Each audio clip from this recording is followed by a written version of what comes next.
Looks like Medicaid reform and the SALT tax are going to be the big hurdles to getting a big, beautiful bill done. I think it will be done. Our next guest, she's going to talk to us about Medicaid reform and expansion. She is Brooklyn Roberts. She's ALEC's Health and Human Services Task Force Director. Brooklyn, welcome to the Tim Jones and Chris Arps Show. Hey, guys. Thank you for having me. Great. Thank you. Initially, Brooklyn, they were wanting to cut $880 or $850 billion from Medicare or Medicaid, excuse me. They've marked up the bill and they've come up with $775 billion in savings, about $100 billion less than what they wanted. Does this still make a pretty good bill, do you think? I think it does. Over time, I think some of the items that are in this bill may save more money over the long run than some of the options they were talking about before. Mm-hmm. Brooklyn, like with almost every government program that's created at the federal or state level, Medicaid was originally designed with a very narrow scope, but Brooklyn, hasn't that scope dramatically expanded into areas that it was never intended to be? And that's part of the problems with this program, isn't it? And why taxpayers aren't the promises to the taxpayers as far as Medicaid go are no longer being properly lived up to, right? The accountability seems to have just gone out the window. It has. Medicaid was originally created in the 1960s. It was a social safety net that was created to provide care for pregnant women, children, and the disabled, and the truly vulnerable people in society. And it's grown so far beyond that. Medicaid expansion, which, as you know, happened under the Affordable Care Act, grew Medicaid into able-bodied working adults, and that has the costs have soared, enrollment has soared, and it's caused a huge problem for states and expanded a program far beyond where it was intended to go. Speaking with Brooklyn Roberts, she's ALEC's Health and Human Services Task Force Director. Brooklyn, one of the big drivers of healthcare costs, of course, are drug costs. The president signed an executive order last week to try to rein in those costs. I know ALEC has expressed concern about importing prescription drugs from Canada and other countries. That has been a solution. What are the potential risks of this, in your opinion? I think America has access to more prescription drugs faster than any other country in the world. And we have not taken a position on the current executive order yet. But I will say that the pharmaceutical industry is a thriving part of our economy, and it is provides life-saving drugs to Americans. And we need to make sure that those our role in that economy is preserved. Brooklyn, you wrote a piece just a couple of days ago that's available if folks would like to check out the entirety of it at ALEC.org, ALEC.org. States should implement creative Medicaid reforms.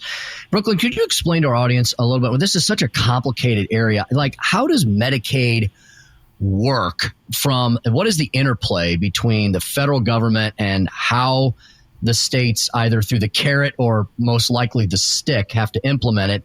And how could it function better? We have Medicaid expansion in Missouri. The legislature didn't pass it. It was done via our ballot initiative process, which is a whole story for another day.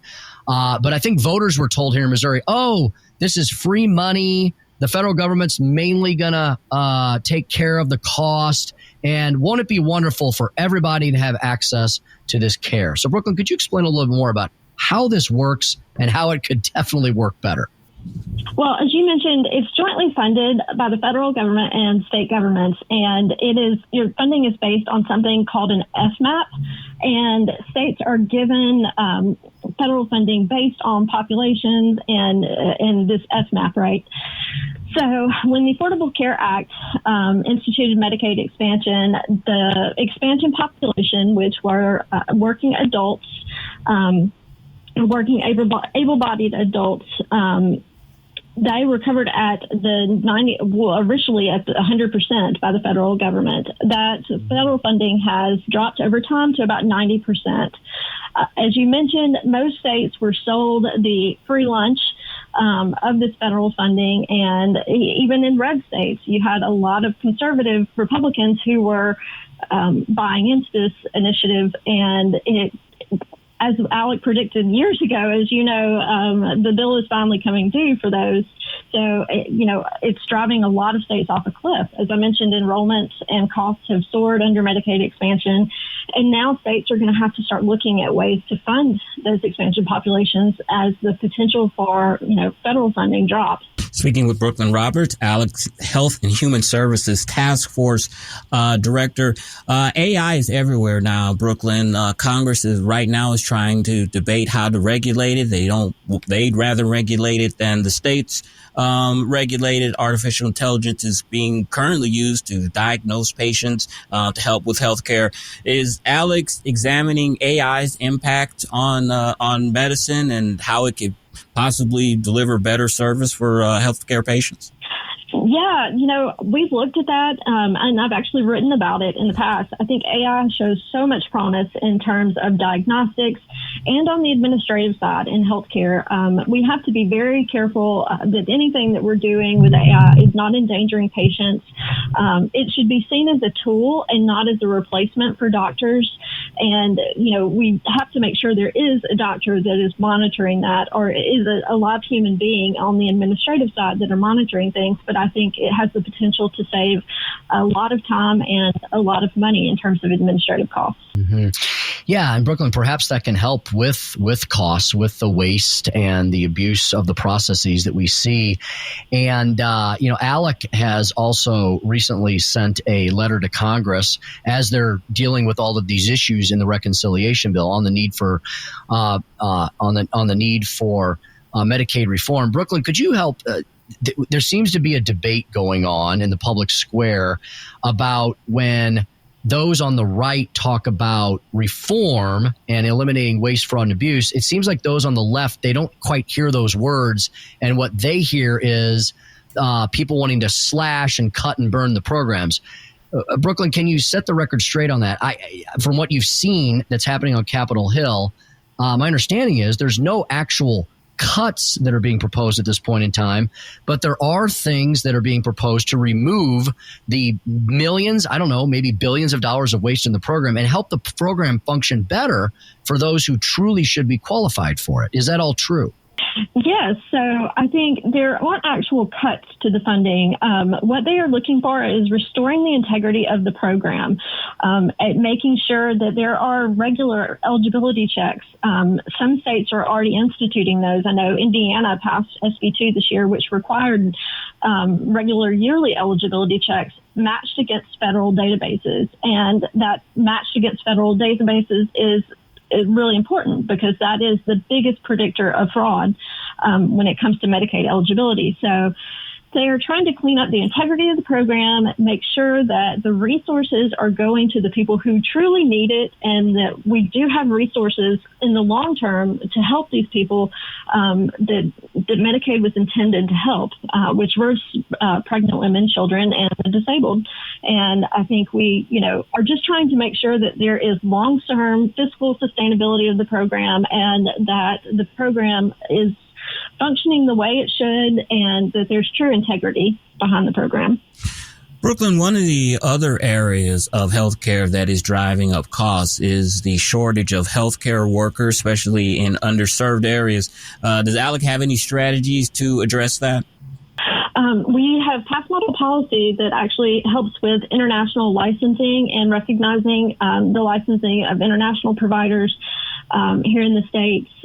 That is something that, it's a real problem. Medicaid expansion has actually made that problem a lot worse because you've added a lot of people onto Medicaid rolls, and there are a lot of doctors who either cannot take any more to Medicaid patients because reimbursement rates are low, or just, can't serve any more patients than they're already serving. So I think the Medicaid expansion really made the provider shortage worse. That is something that all states should be looking at because it's something that we're facing as a country. Brooklyn, one of the great things ALEC does is it puts things down on paper and makes it available not just to legislators but to anybody who's interested in these subjects, whether you're a stakeholder or whether you're just an interested person. And I believe the essential policy solutions for 2025 that's been available for some months now. Brooklyn, there's a lot of great material in that booklet. It's available at alec.org that has to do with healthcare policy and many other issue areas as well, right, that are available to any of our legislators here in the state of Missouri or across the country. Yes, our essential policy solutions are available online. They are common sense policy solutions that everybody all states should be looking at. You probably know, Tim, that price transparency has been a huge thing for ALEC, and we're trying to really shine a light on healthcare pricing and help people to understand what they're paying for, and allow people to control the money. Because I think in order to reduce healthcare costs, we've got to give control back over to the patients. And Brooklyn, before we let you go, is there anything that keeps you up at night from your vantage point? Any big looming challenges in the American healthcare system we need to know about? So many things. The provider shortage being one of them. I think the overall healthcare system is such a big part of our economy, and healthcare spending overall. Reforms that, like I said, put control back into patients' hands are so critical and so important, because patients have got to understand what they're spending and what they're spending it on, and shine a light on the healthcare process in America and how it works is going to be critical. I do have a final question for you. How does someone with that great Southern accent have a first name, Brooklyn? Well, I think it was a compromise between Brooke and Caitlin. As you can tell, I'm not from New York, that's for sure. Definitely.